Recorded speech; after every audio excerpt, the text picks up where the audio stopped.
Hello mga loads. Pag-vlogger kan lang eh. Ito pala yung ginagawa pag pag mga siroho na lang. Hirap pagbalansi-balansi mga loads.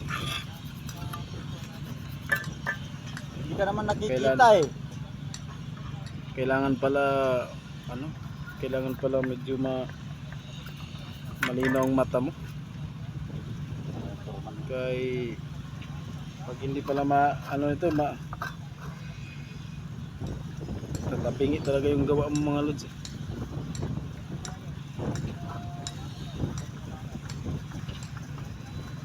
Kaya kailangan may spacer ka loads para di ka mawala sa linya ng mga bikat.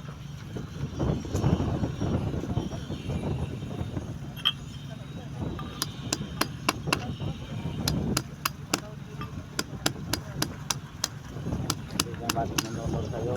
Tawa ko parang taga-pundo.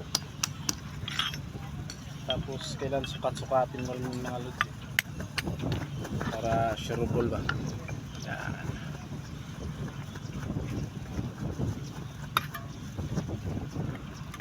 Ganito lang maglagay ng adhesive loads.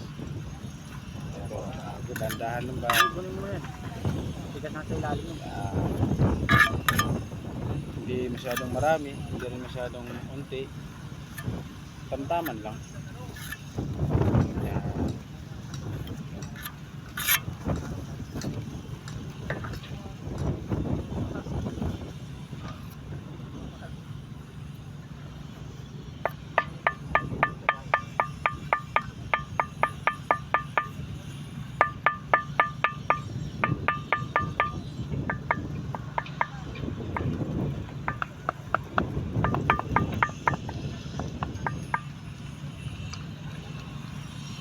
Tsaka pakashare na rin ako mga load, like and pa-comment rin ako dyan kung ano yung mga gusto nyong pagawa para maano natin ang solusyon yan. Thank you loads. Okay.